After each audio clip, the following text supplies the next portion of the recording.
Welcome to Talking Crap and Stuff with Chip and Honey. Dive into the chaos of real life as we tackle everything from money and relationships to kids and beyond. Join us for our candid conversations with people from all walks of life. Whether rich or homeless, everyone has a story. Come on, embrace the ADHD energy and let's get talking. All right, kids, welcome back to Tiny Steps, Big Achievements, The Power of Incremental Progress, a book available on Amazon. Written by me, Patrick Claremont. All right, let's get back to the book. Chapter 13, Plan U, August 2005, Up, Up, and Away. Robert Louis Stevenson said, "Don't judge each day by the harvest you reap, but by the seeds that you plant." I kind of like that one.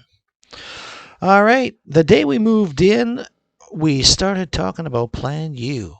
I'd been looking forward to this part of our lives for a few years. Plan U was simple. Find a job that would be less hard on my health and hopefully bring in a little more income. Salvation Army thrift store was killing me in more ways than one. At the time, I was dealing with some pretty harsh allergies and working in a lot of mold and mildew. It wasn't great for my health.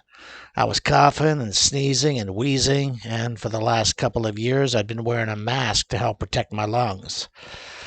I had mentioned the idea of quitting my job to the mortgage broker at the time of our interview, and he pointed out that it didn't matter what I did after I got the house. As long as I didn't miss a payment, everything would be fine.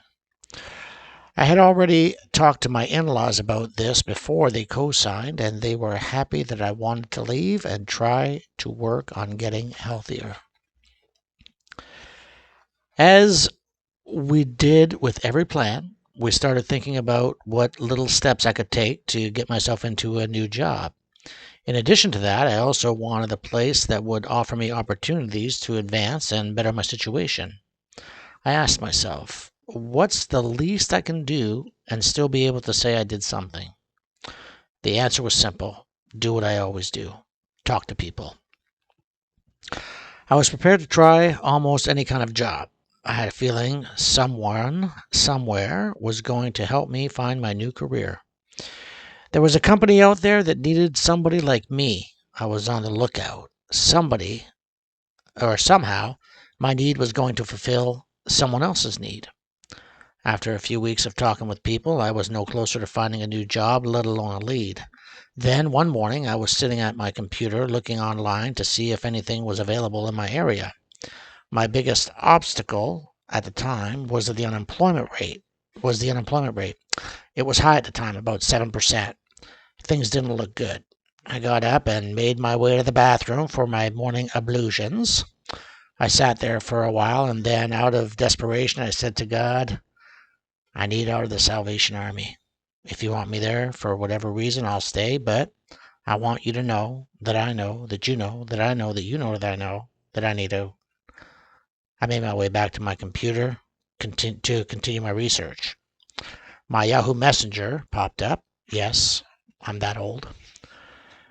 It popped up. The message read, "Send resume, job at Costco." I called out to the wife and asked her if she'd talked to anyone that morning. I told her about my plea, and the message just came in. "The Lord works in mysterious ways," she said to me. My spirits were lifted. I printed out a resume and dropped it off the same day. 1, 2, 3, 4 weeks passed. 4 weeks passed by, and nothing happened. I was starting to worry that my Costco opportunity might have passed me by. Now, it just so happened that at the thrift store, I'll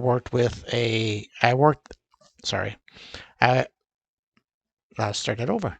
Now, it just so happened that the thrift store I worked at had a hair salon. Donna, the hairdresser, rented part of the store for her beauty parlor. I was responsible for mopping the floors in the store in the morning before we opened, and Donna and I would often have a chat while she was preparing for the day. One fateful morning, she asked me how my job search was going. I told her I was waiting for a call from Costco. Hopefully, I said. It's been almost a month. Donna smiled and nodded her head knowingly. I'm sure they'll call. I hope you're right, I said. She smiled, and I continued mopping. On my way back around, Donna told me she made a call to Costco on my behalf. I was totally surprised. It turns out that her husband worked at Costco. She called the store and told him to find my resume and give it to the appropriate manager. She told Grant, her husband, to tell them that they should hire me. In fact, they needed to hire me. She talked me up, and that same day, my phone rang. I had an interview. I could hardly believe it. And I could hardly contain myself when I told Tom, the driver of the donation truck, my partner in crime, that I had an interview that week. I told him it would be about 20 minutes. We planned our day and lunch hour around it. Thanks, Tom. At one point during the interview, the manager asked me what position I was looking for. Suddenly, I heard the voice of my stepfather, Jerry, in my ear. If you really want a job, ask for the job nobody wants. So I said to Valerie, the manager, I want the job nobody wants. She looked at me a little bit confused. What does that mean? I said, I'm sure there's a job at Costco that no one wants to do. She said, cleaning the bakery. I said, that's the job I'm applying for. Needless to say, but I will, I got the job. By the end of October, I had my new job. It was part-time, but I was making the same amount of money, and I only had to work 30 hours a week instead of 40. As I'm sure you guessed, those extra 10 hours a week of autonomy were very much appreciated, as I got to spend more time with my wife and kids. Plan U was to get a new job. Mission accomplished. Now, if only we could find a way to bring in a few more bucks. The first thing I did was talk to the bakery manager. He said he had no extra hours to offer me, but I could ask the front end manager to see if they needed help. It turned out it was pretty easy to get extra hours. I called in 2 or 3 times a week, and as it turns out, I got all the hours I wanted. Our youngest would soon be going to school with her sister, and that meant getting invited to birthday parties and outings.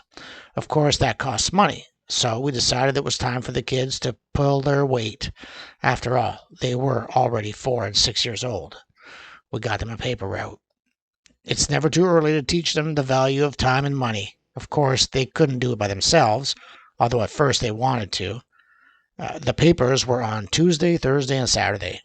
The route consisted of 102 papers, or a 20-minute walk. Charlotte did the Tuesday and Thursday papers while the girls were at school. On Saturday, the 3 of them would head out together. Naturally, the 20-minute route turned into 1.5-hour route that came complete with a picnic and lunch break. Every house on the route had a unique name. There was the Cow Candy House, the Kimpossible House, the Kitty Cat House, and so on and so on. They were bringing in a solid $25 a month each. We opened a bank account for them, and when the birthday parties came around, we'd take them shopping, and they would buy presents with their own money. Turns out, they always knew what their friends wanted. As for me, in just under 2 years, I worked my way into a front-end lead position. The new position was full-time and bumped me up to the top rate pay scale plus $1. It was an incredible $12 an hour raise. Things were looking pretty good. Yeah, $12 an hour raise. Think about that. Oh, fuck, overnight. Once again, I was amazed at what tiny little actions could do. I didn't have to change the way I lived. I didn't have to make any new serious sacrifices. All I had to do was let people know what I needed. In my life, I have been blessed with knowing people who were willing to help me achieve my goals, and I have also had the honor of being able to help others. What a blessing it is to help people sometimes in life. What a blessing it is to help people. Sometimes in life, you're the one who needs help, and other times, you're giving it out. Some people have a hard time accepting help, and to those people I say, please don't deny me the opportunity to do good. Let other people help you. I'm sure most of you out there will agree that helping people gives you a good feeling. So why is it that when you need help, you can't just let it be? An ADHD moment. All right, listen, commit this to memory. No one person can accomplish anything alone. Even if you're a solo artist, you need fans to buy your art. Good things only happen if you ask people for help. People who want to help you will help you, and people who don't want to help you won't. It's that easy. Work hard and be kind. All right, I'm going to turn the page here. Give me a second. Calm down. It's over. It's almost over. Work hard, be kind, and amazing things will happen. That was Conan O'Brien. All right, kids. I've been out shoveling snow all day here. I'm a little tired. I'm sure you can hear it in my voice. So next time we meet, we'll do chapter 14. All right. And for now, I'm going to let you go. I'm going to go, I don't know, finish my coffee and finish writing my murder mystery. All right, kids, have fun, and we'll see you next time.